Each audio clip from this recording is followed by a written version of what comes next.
Goeiemôre vriende en baie welkom by ons oordenkings op hierdie Dinsdagoggend.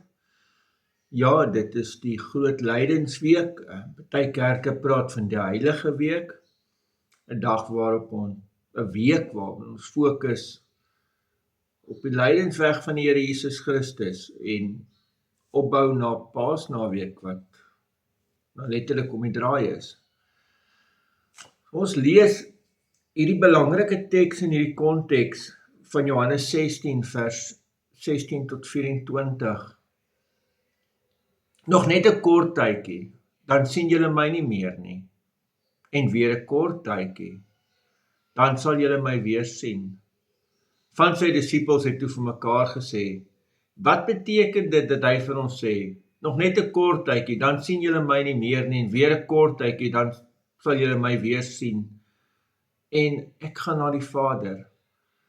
Hulle het daarom bly sê, wat is hierdie kort tydjie waarvan hy praat?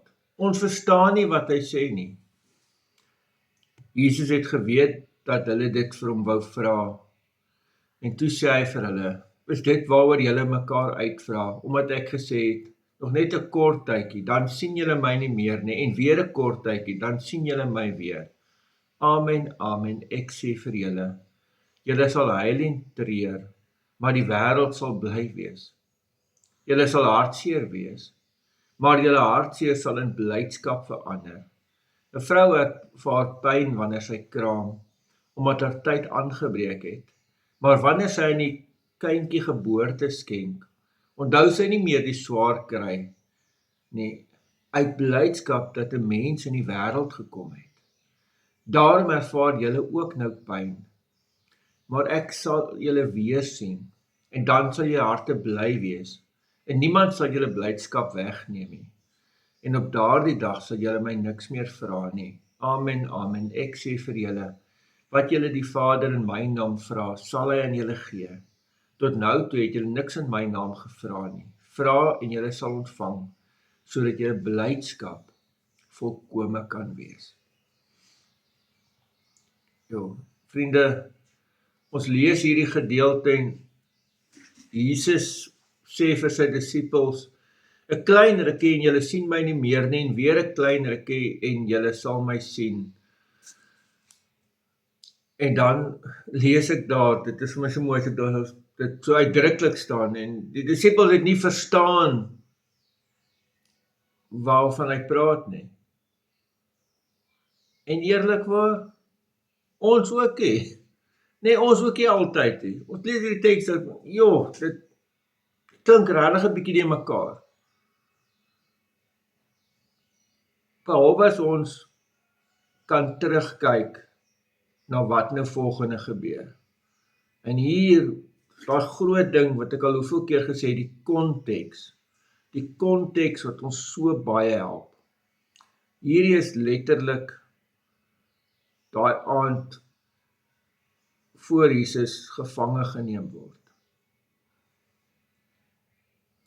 Toe Jesus verwys hier na sy kruisiging, dan gaan hulle hom nie sien nie, die hartseer van dit, en sy opstanding, dan gaan hulle hom weer sien, die vreugde.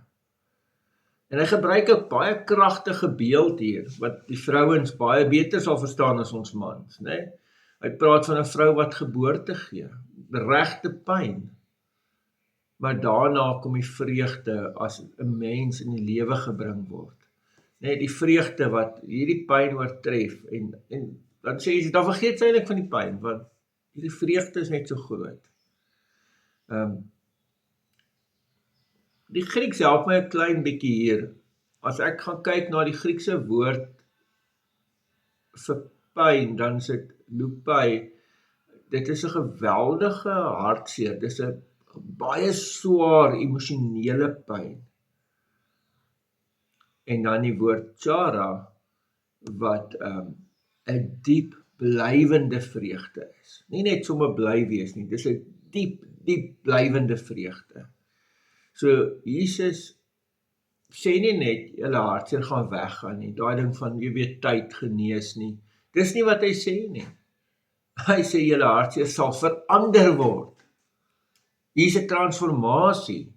Dis nie net 'n verligting, iets wat beter word met tyd nie. Dis iets wat totaal verander word. So ons hartseer, ons pyn word verander in 'n blywende vreugde. En dit is baie belangrik in die konteks van die hele evangelie, dat Jesus beloof nooit 'n lewe sonder pyn nie. Hy beloof nie dat pyn sal nie die laaste woord hê nie. So, ons vreugde word nie gebaseer op ons omstandighede nie. Dit word gebaseer op 'n lewende verhouding met Christus.